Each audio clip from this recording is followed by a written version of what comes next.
We are here today. The Mesquite Citizen Journal is with Danny Tarkanian.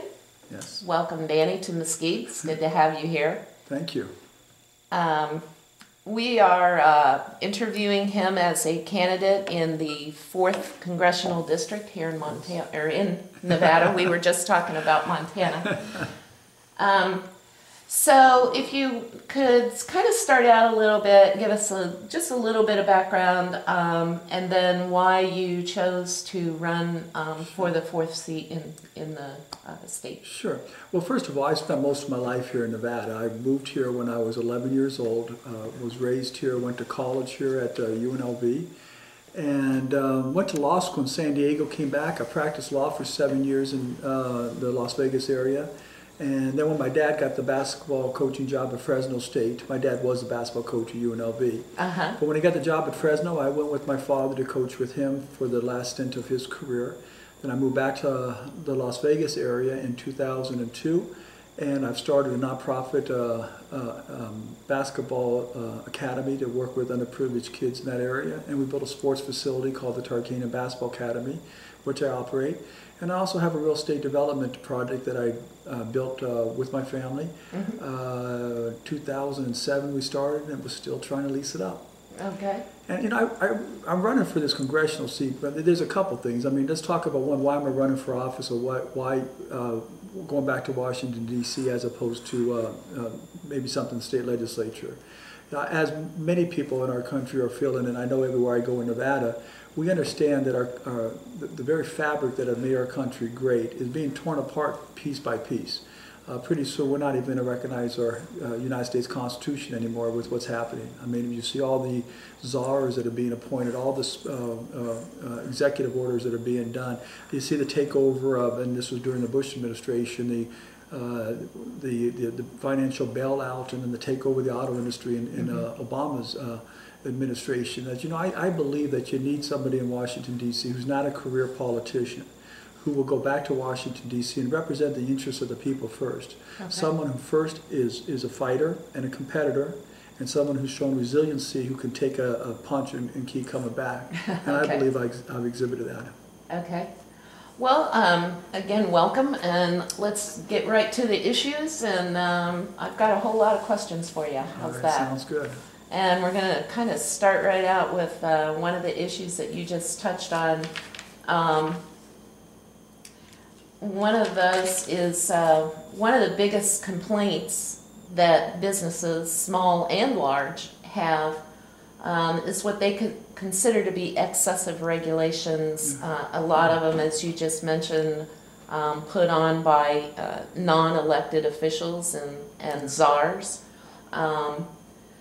What are your thoughts about that, and what would you try to do to change that, or do you think it needs to be changed? Well, first, let's talk about the regulations that are being done by czars and, say, regulatory committees that are trying to usurp the power of Congress. And a perfect example is what the EPA is now trying to do in basically passing or regulating the cap and trade legislation that could not pass through Congress.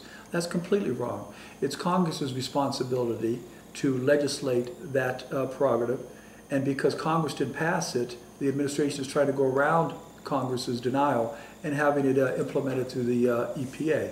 I'd be a strong voice against that, and would try to fight very hard to stop that from happening in any of those places.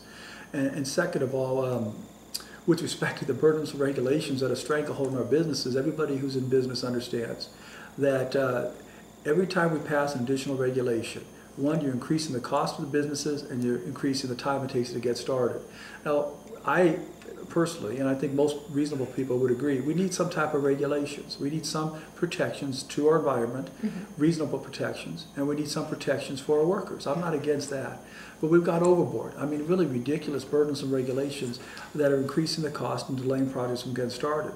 Can you give us an example, specific example of what you're speaking about? Well, in my basketball academy, for example, we have an all-metal facility, and we have all this fire safety precautions that you would need in it.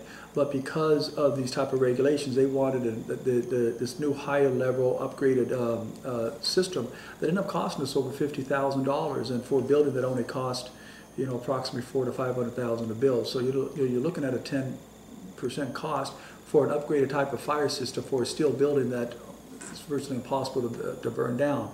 Common sense would tell you don't need that. I'll give you another example I had in the basketball academy.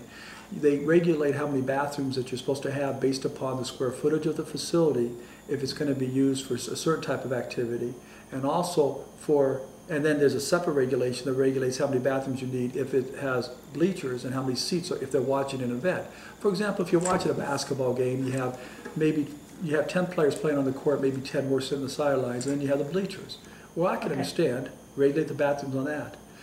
But then on the other hand, let's say you don't have a basketball game, but you have a wedding there. So they regulate how many people that are on the courts and not the bleachers. Well, common sense would tell you, we'll take the one that has the highest and require that many bathrooms. But instead, the city of Las Vegas decided they would count how many bathrooms were needed because of the courts, when it was being for a party, and then also for the bleachers, based upon when there was a sporting activity on, they combined the two. So I have more bathrooms than you could possibly use in there, and increase the cost that we have. And that cost has to be imposed upon the individuals. Right. I want to give you one example what I deal with the federal legislation, what I could do going back to Congress. Okay. I was talking to a couple in Tonopah the other day, and they said, there's 2 mines that are ready to be developed where you can hire new workers, create some tax revenue for the state, help us in this tough economic times here in Nevada. But the mines are located on BLM land, and it takes 7 years minimum to get permitted on BLM land, to go through the OSHA, the EPA, and all the other environment tests. However, that same land was privately held land, and it was gone to the state government. It would only take 2 years doing the same exact tests. Why does it take 3.5 years longer for the federal government? And that's stopping us from creating jobs that we need here in Nevada. Those are things we can do in the federal legislature. Okay. You just mentioned Tonopah. I think one of the most intriguing things to me with this new congressional district is how large it is geographically, but also the diversity of your constituency. Yes. If you would be elected. Yes. How would you balance out the needs or the wants, issues of rural residents versus urban residents? And I don't mean that in a negative way, the versus, but the rural people up in Esmeralda County, for instance, are kind of more in favor of Yucca Mountain, let's say, than the people in North Las Vegas. Yeah. How do you balance that out? Well, first I want to talk about representing the 2 different constituencies, because they are that, and it's weird, or it's strange how they created this district, because it's the first time in the state's history that part of rural Nevada is included here with Clark County. But let's talk about why I believe I'm the best candidate in this race. Okay. One is I grew up in an urban area and have a long-standing relationships with the people that have lived in the urban areas, and that I understand their needs and the things that they really are looking for in representation in Washington, D.C. But I'm also fortunate that over the past 8 years, I've spent a lot of time traveling through the rural part of Nevada, first campaigning and then going back with my family, enjoying a lot of the fun activities that you have for families in those areas. And I've had a chance to establish some really good relationships with people there. They've talked with us about their concerns and what they need. I've worked very hard to understand their issues. I have a broad understanding of both sides of it. And that's one reason why I got in this race, is I believe I can best represent both of those 2 constituencies much better than any of the other candidates in the race.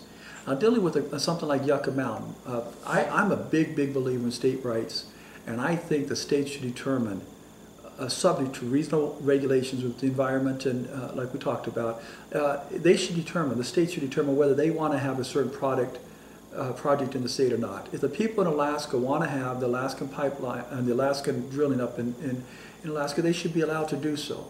If the people in Nevada want to have Yucca Mountain, whether it's for a repository or a reprocessing facility or for some other purpose, we should be able to have that. But it shouldn't be forced down our throats. But I believe the people of Nevada should really look at what's already happened at Yucca Mountain and utilize it for some purpose. We have spent $12 billion. Yeah, we got a lot of money sunk into that hole. Absolutely. $12 billion in developing the infrastructure of that facility. Now, from my understanding, a good portion of the state, and mostly in Clark County, does not want it as a storage facility. If they don't, after they're fully educated, the people of the state, then I can understand. Let's find another alternative. My last election, I proposed turning to a reprocessing facility of nuclear spent fuel. What that would do is you wouldn't store it in Yucca Mountain, but you would bring it in, you reprocess it, and you transfer the new energy out to other places around the country. What that would have done was, it would have brought in $1 billion+ a year in new revenue. We would have created thousands of jobs for the people of Nevada. It would have turned UNLV and UNR into the leading research institutions in the whole world. I thought it was a great idea. The argument against that was, oh, there could be a catastrophe of transporting it from wherever it's at to Yucca Mountain. The problem with that argument is, every single day for over 3 decades, we have transported nuclear spent fuel on our highways here in the United States, and there hasn't been one accident yet. And in fact, Senator Reid had pushed through a bill that had nuclear spent fuel traveling through Nevada's highways already, but on the way to New Mexico. If there really was that risk, you think that wouldn't have been done. But I think the people should decide that. If they don't want the reprocessing facility that I suggested, how about turning into the world's largest military training facility? It has the same terrain that we're fighting right now in the war on terrorism. We could bring people all over the country to come and train here and help us defend our country against terrorism. It would be a great industry for the state. If not that, maybe turn into the largest data storage facility for internet information. Mm-hmm. Right now, there is a person in Clark County that has the largest data storage facility off of the 215. He wants to build one even bigger in Yucca Mountain. He's already working on trying to transform it into that. That would create another industry. The worst thing we can do is not utilize that as another industry that can create jobs and revenue for the state. Okay.